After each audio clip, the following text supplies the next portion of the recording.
வனவிலங்குகளால் விவசாயம் பாதிக்கப்படுகிறது என்று முறையிட்டால் பழகிக் கொள்ளுங்கள் என்று அலட்சியமாக பேசும் வனத்துறையினரை கண்டித்து தென்காசியில் விவசாயிகள் நூதன போராட்டத்தில் ஈடுபட்டனர்.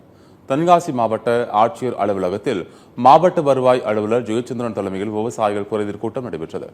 இந்த கூட்டத்தில் கலந்து கொண்ட விவசாயிகள் தென்காசி மாவட்டத்தில் தொடரும் வனவிலங்குகள் அட்டகாசத்தை தடுக்க கோரி குடும்ப அட்டையுடன் மண்டியிடுமாறு வந்து மனு அளித்தனர். காட்டுப்பன்றிகள், யானைகள் உள்ளிட்ட வனவிலங்குகள் பயிர்களை சேதப்படுத்தி வருவதால் விவசாயிகளின் வாழ்வாதாரம் பாதிக்கப்பட்டுள்ளது. இது தொடர்பாக வனத்துறையினரிடம் முறையிட்டால் வனவிலங்குகளுடன் பழகிக் கொள்ளுமாறு அலட்சியமாக பேசுவதாக வேதனை தெரிவித்தனர்.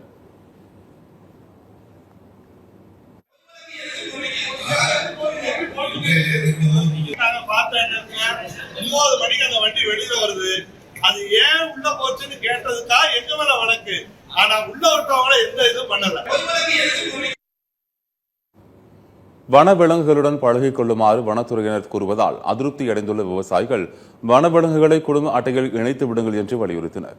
கைவிலங்கோடு வருகை தந்த விவசாயிகள் வனத்துறையினரின் அலட்சிய போக்கை கண்டித்து குறைதீர் கூட்டத்தில் இருந்து வெளிநடப்பு செய்தனர். விவசாயிகள் குறைதீர் கூட்டத்தை மாவட்ட ஆட்சியரும் வனத்துறை அலுவலரும் புறக்கணித்து விட்டதாகவும் முழக்கம் எழுப்பினர்.